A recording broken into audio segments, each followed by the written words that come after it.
الحمد لله وكفى والصلاة والسلام على رسوله المصطفى وعلى آله أهل التقوى. معززو قدرمندو ورونو او درنو فتمندو خويندو،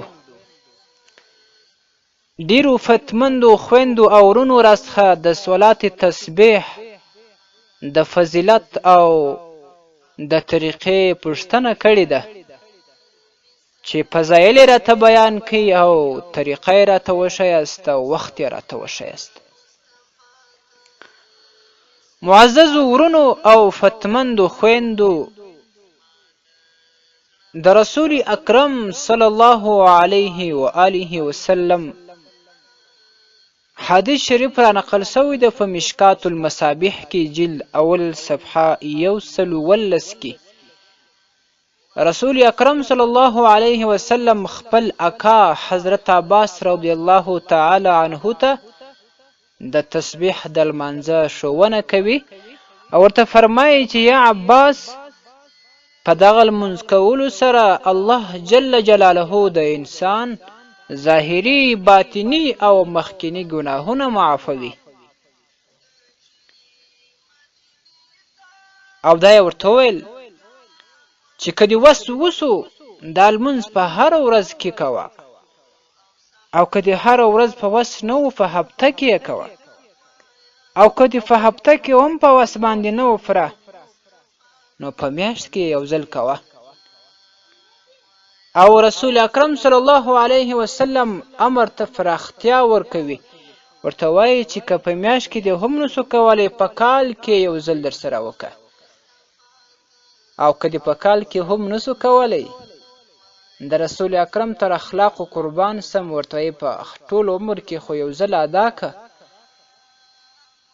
دا لمونځ ډېر فضایل لري. رسول اکرم صلی الله علیه وسلم پر خپل اکا باندې دا ټینګار کوي چې یو ځل خو یې حتمي ادا که، ځکه په دې سره الله تعالی ظاهري، باطني او مخکینی ګناهونه معافوي. په دغه لمانځه کې 300 واره دا کلمه ویل کیږي: سبحان الله والحمد لله ولا اله الا الله والله اکبر. او دا په هر رکعت کې چې د سورت تسبیح لمونځ 4 رکعته دی 15 واره ویل کیږي. هر رکعت کې 15 واره ویل کیږي. مختصره طریقه یې زه درته وایم چې اول د صلات تسبیح نیت یې داسې دی چې نیت کوم د زړه د اخلاص لمونځ کوم 4 رکعته صلات تسبیح په دې حاضر وخت، او خدای تعالی مخ مې د په لوري د کعبې شریفې الله اکبر. د هغه وروسته د سبحانک اللهم ترفایه ووایي، او بیا دې ورپسې 15 واره همدغه کلمه ووایي چې سبحان الله والحمد لله ولا اله الا الله والله اکبر. چې 15 واره یې پوره کړه، د هغه وروستی کې دې بیا اعوذ بالله ووایي، او بسم الله الرحمن الرحیم دی ووایي، بیا دې الحمدلله ووایي، او بیا چې هر صورت یاد و هغه دې ووایي. د هغه وروستی کې دې بیا 10 واره دغه کلمات ووایي چې مخکې مې درته ذکر کړه. او د هغه وروستی کې دې بیا رکوع ته ولاړ سي. په رکوع کې چې 3 واره تسبیح ووایي چې سبحان ربی العظیم، بیا دې 10 واره همدغه کلمه ووایي چې سبحان الله والحمد لله ولا اله الا الله والله اکبر. بیا چې د رکوع څخه راپورته سو، جګ ودرېده، دغه وروستی کې دې بیا 10 واره همدغه کلمه ووایي.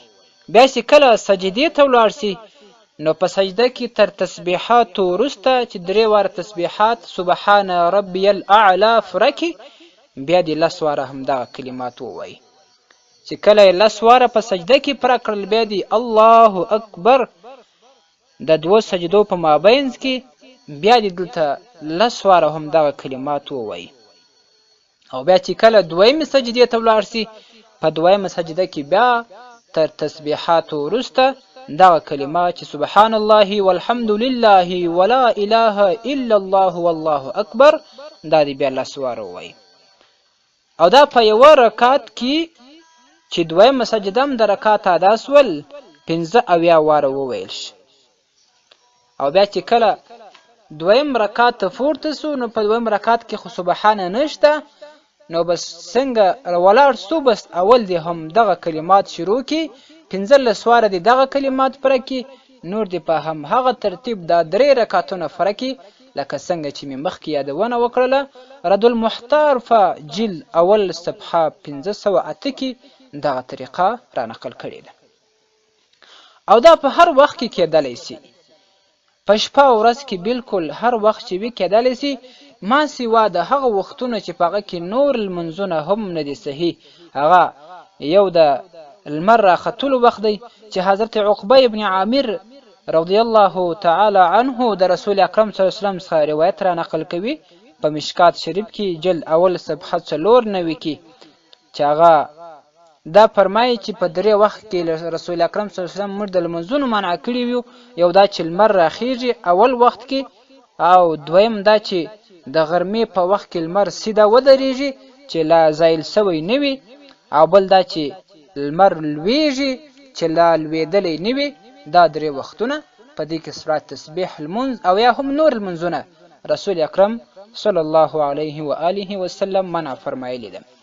او عبدالله ابن عباس رضی الله تعالی عنهما هغه صحابي مبارک پوښتنه وکړله چې په دغه رکعتونو کې باید کم سورتونه ولوستل سي، نو رد المحتار هغه هم راخیستی دی په جلد اول صفحه 508 کې چې که د چا یاد وي نو همدغه سورتونه دي کې وایي چې اول رکعت کې الهاکم التکاثر سورت دی، او دویم کې والعصر ان الانسان لفی خسر، او دریم رکعت کې قل یا ایها الکافرون، او څلورم رکعت کې قل هو الله احد دا ویل کیږي.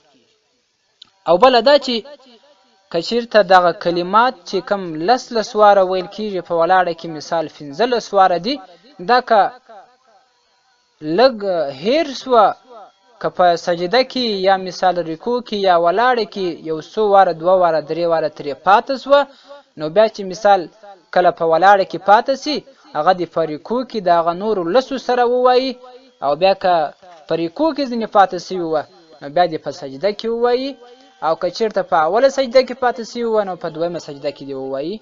رد المحتار جلد اول صفحه 508 کې دا راخیستې ده.